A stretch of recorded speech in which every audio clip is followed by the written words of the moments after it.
Това, което ще направим днес е ревю на две устройства, които са в една и съща категория, а категорията е влогинг. Както виждате, сме на много подходящо място за влогинг, т.е. сред природата няма нищо около нас и може да си говорим каквото си пожелаем, може да експериментираме колкото си искаме и най-вече да тестваме двете устройства, които са тук пред мен, а те са: едното устройство е Canon R50V, а другото е DJI Osmo Pocket 3. Разбира се, те са в почти един и същи ценови диапазон, в една категория. Това ще рече, че състезанието или съревнованието между двете устройства ще е напълно честно, като устройството, което е на Canon, е една идея малко по-скъпо и това, което предлагат от кутията, е малко по-ограничено от това, което предлага в кутията на DJI Osmo Pocket 3. Какво имам предвид под това? Съдържанието в кутията. Това е съдържанието, което идва, когато се поръчате въпросния продукт. Когато си поръчах DJI Osmo Pocket 3 Creator версията, тя дойде с устройството, което е DJI Osmo Pocket 3, с допълнителната батерия, която е външната, и с допълнителен микрофон на DJI Mic 2, който е в момента тук. А това, което дойде в комплекта с Canon R50V, това е фотоапарата или цялото с допълнителния сменяем обектив за въпросния фотоапарат. А кой е обектива? 14-30 мм, който е към тази версия или към този комбо пакет за въпросното устройство. А това, което най-вероятно много ви вълнува, е каква всъщност картинка може да възпроизведе едното и каква картинка може да възпроизведе другото устройство. Но освен картинката има и нещо друго, което е изключително важно. В комплекта на DJI Osmo Pocket 3, както вече ви казах, идва с допълнителен микрофон, който може да се свържете директно с камерата. Това към момента го няма към Canon, но аз съм направил така, че да са максимално близки едно до друго като аудио, затова съм взел още един DJI Mic 2, който съм свързал с ресивър към фотоапарата, което, предполагам се досещате, увеличава стойността на въпросния комплект. Освен за аудио, както може би се досещате, DJI Osmo Pocket 3 има гимбал, или той е на основата на гимбал, което със сигурност допринася за по-стабилната картинка. За да може да е максимално реално със стабилизация, съм добавил и стабилизатор на Canon R50V, което, разбира се, още повече увеличава стойността на въпросния комплект, когато става въпрос за фотоапарат, който е в комплект с обектив, който му добавяхме допълнителен микрофон с ресивър и който му добавяхме стабилизатор, за да може да е максимално близко до това, което предлага DJI Osmo Pocket 3. Ето и каква е цената, която към момента е направен комплекта на Canon R50V и каква е цената на DJI Osmo Pocket 3, за да могат да се съревновават максимално реално едно с друго. И така, първото, което ще пробваме, е движението по време на снимане. Разбира се, пак напомням, че едното устройство е с вградените стабилизация и абсолютно всички неща, които виждате, а другото е с допълнителни такива аксесуари. Това, което пропуснах да кажа, е, че на двете устройства няма никакъв добавен ND филтър и това, което виждате, е това, което предлага и устройството. Другото, което предполагам се досещате, е функциите, които може да ви предложи DJI Osmo Pocket 3 с въпросния гимбал, който има вграден като система за стабилизация. Разбира се, има различни режими на следене, отделно има AI Tracking или Tracking Mode, където може да ме следи и мен. Това липсва, предполагам се досещате, в Canon фотоапарата, но пък ако е добавен с стабилизатор, който предлага тази функция, разбира се, плащате малко повече, но получавате въпросната функция. Освен картината и звука и стабилизацията, да не забравяме, че и живота на батерията е съществено важен, когато става въпрос за снимане. Какво ни предлагат двете устройства? Ако трябва да сравним фотоапарата на Canon и DJI Osmo Pocket 3 и техния живот на батерията, това, което показва Canon R50V, е близо час и половина-2 на 4K в 30 кадра в секунда, а това, което показва DJI Osmo Pocket 3, е малко по-малко от час и половина, но когато говорим с вградената батерия на устройството, когато добавим допълнителната батерия, която е в пакета, Това опира на близо 2 часа и половина за снимане в 4K на 30 кадъра в секунда. Тоест, ако използваме и двете устройства с това, което идва в кутията, DJI Osmo Pocket 3 предлага по-дълъг живот на батерията. Разбира се, може да се закупят и допълнителни батерии към Canon R50V, което със сигурност ще удължи живота на вашето видео. Другото, което е много важно за видеото, е, че Canon R50V има лимит, който е до 2 часа запис на видео. Това в някои случаи със сигурност няма да е голям проблем, но когато говорим за заснемане по-дълго, например като тип подкаст, със сигурност трябва да имате в предвид, че трябва да следите дали тези 2 часа не са изтекли, защото ако изтекат, видеото, което е след тези 2 часа, няма да бъде записано, ако не натиснете рекорд бутона, който е на фотоапарата. Затова, че имайте го в предвид. Такъв лимит лично аз не съм срещнал в DJI Osmo Pocket 3, въпреки че съм снимал над 2 часа с него. Хубавото на двете устройства е, че може да снимат докато са включени и свързани към външна батерия. Това за DJI Osmo Pocket 3 е изключително важно, защото щом няма лимит от 2 часа видео, той може да снима докато не прегрее. А прегряването към Osmo Pocket 3 е може би след 4-тия час на заснемане без прекъсване. Към Canon R50V това, което съм забелязал, е, че той не прегрява дори след 3-тия час. Не съм имал възможност да го пробвам за повече от 3 часа. Но съм убеден, че със сигурност ще се справи толкова добре, колкото DJI Osmo Pocket 3 или дори малко по-добре. Разбира се, ако заснимате видео, което е над 4K в 30 кадъра на двете устройства, загряването ще бъде по-бързо и възможността устройството ви да изключи по време на запис е много голяма и на двете устройства. След като сравнихме всички технически характеристики на въпросните устройства, е време да видим как се справят по време на движение и на заснемане на различни обекти, като хора, коли, природа и абсолютно всичко, което може да снимате в стил влогинг.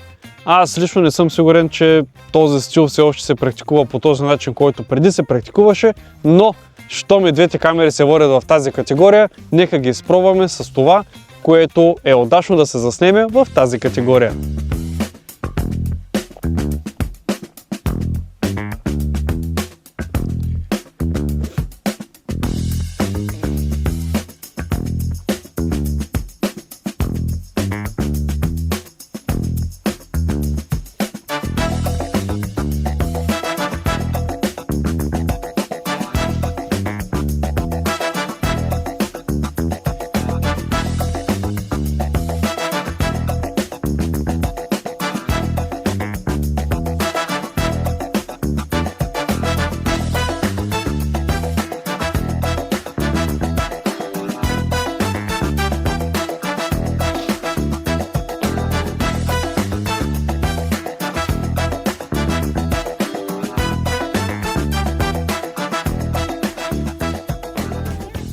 Към момента има кой да ме снима, но когато става въпрос вие сами да се снимате с двете устройства, със сигурност би било много по-лесно да се снимате с DJI Osmo Pocket 3, отколкото с Canon R50V.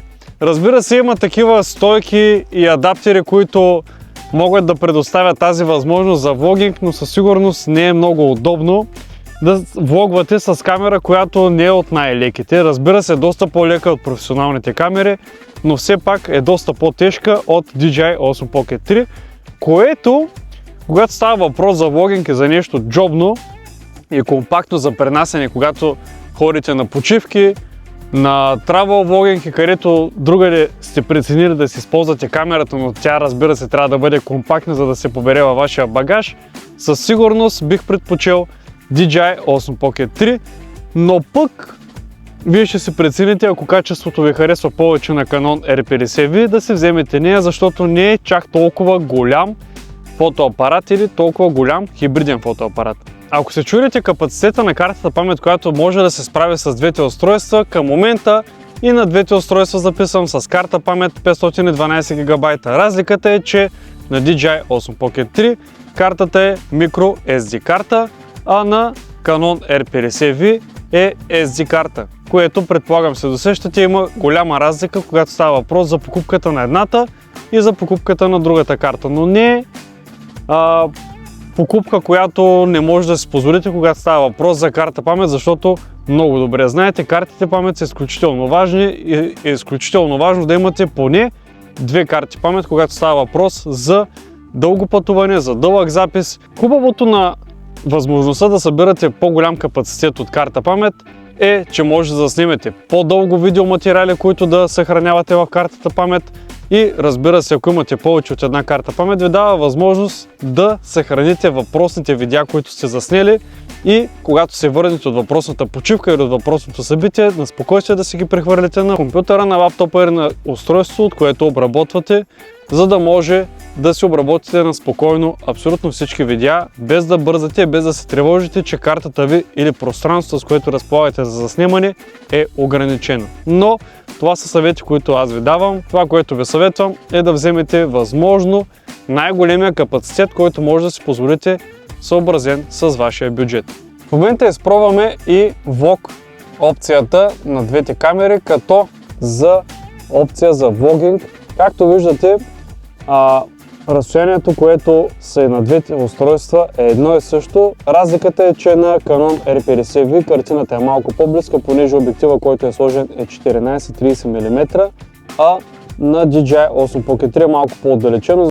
Хубавото на Canon R50V е, че може да се сложи и обектив, който е с по-малко милиметри от 14, защото разполага с опцията за сменяем обектив, но това, разбира се, увеличава стойността на въпросния фотоапарат или на въпросната комбинация от апаратурата.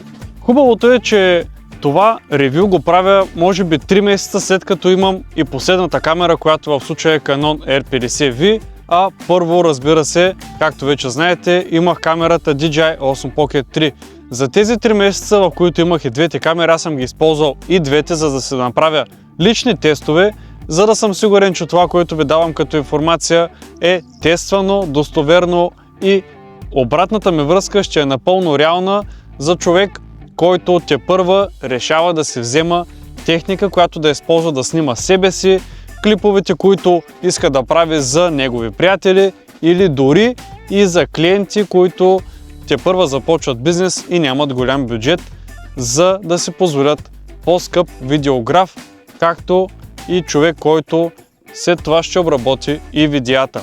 Когато става въпрос за качество на картината, и двете камери, както може да видите, предлагат доста добро качество, като към момента и двете ви записват видео 4K на 30 кадра в секунда, и това, което виждате пред вас, е напълно реална картина, която е необработена, а директно извадена от устройството.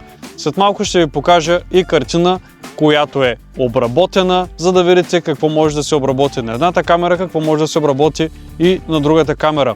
И двете камери предлагат RAW формат, като Canon R50V предлагат RAW формата на Canon от R6 серията, R6 Mark III серията дори, защото RAW формата е напълно идентичен с тази на R6 Mark III, а DJI Osmo Pocket 3 предлага D-Log, което, разбира се, важи за всички устройства на DJI Action камери или камери, които са тип влогинг, като DJI Osmo Pocket 3. И двете камери съм ги използвал на закрито, и двете камери съм ги ползвал и на открито. Това, което мога да кажа, е, че със сигурност, когато говорим за изпълнение или за качество на картината на закрито, DJI Osmo Pocket 3 има, според мен, по-добра картина и по-добра възможност, която ви дава за заснемане на ограничено осветление. Но когато говорим за осветление, което вие може да си манипулирате по някакъв начин, или добавяне на изкуствена постоянна светлина, разбира се, и двете камери ще ви свършат идеална работа. За разлика от DJI Osmo Pocket 3, Canon R50V има възможност да се добави и по-скъп клас обективи, като всички обективи са от RF Mount, което ще рече, че ако имате и по-скъп обектив на бленда примерно 4 или на бленда 2.8, 1.8, 1.2, може да ви даде изключително добра картина и изключително добро боке. Разбира се, тук не говорим само за фокусно разстояние, може да се добавят както твърди, така и вариообективи на Canon R50V, което със сигурност превъзхожда в пъти DJI Osmo Pocket 3. Но, отново казвам, всяка камера от тези двете си има предимства и всяка камера има недостатъци. Когато пътувате и искате вашата камера да се събере в ето този кейс, който е на DJI Osmo Pocket 3 и нямате възможност за повече място за багаж в вашия ръчен багаж или какъвто и да било багаж, може би DJI Osmo Pocket 3 е най-доброто решение за вас. Но, ако разполагате с място долу-горе толкова, за абсолютно всичко, което ви е необходимо за Canon R50V и имате място да съберете тази чанта във вашия ръчен багаж или във вашия багаж цяло, то тогава бих ви препоръчал да си вземете Canon R50V. Но честно да ви кажа, някак си този вариант за компактна камера на мен лично ми харесва много повече, когато става въпрос за пътуване. А и както видяхте, разликата между едната и другата камера не е чак толкова голяма, че да не изберете тази опция. Разбира се, това видео не е спонсорирано нито от DJI, нито от Canon, но това, което ви дава възможност да разберете вие, е безплатно да погледнете видеото, да видите разликата от едната и другата камера и сами да си прецените коя камера е за вас. Както и най-вече според бюджета, защото картината вече я видяхте и бюджета също го видяхте. Това, което се иска от вас, е да прецените коя камера се заслужава повече да бъде купена. Това, което трябва да си прецените вие, е коя камера отговаря на вашите изисквания, коя камера се побира в бюджета ви, коя камера ще ви върши най-много работа, ако става въпрос за лични видеа, но ако става въпрос все пак за някакъв тип видеа, които ще се използват за клиенти, някак си зависи според клиентите, с които работите, но е по-приемливо да извадите камера от типа Canon R50V с стабилизатор, с допълнително аудио, но пак ви казвам, като резолюция, като разлика в картината, почти няма никаква разлика, както може да видите и вие.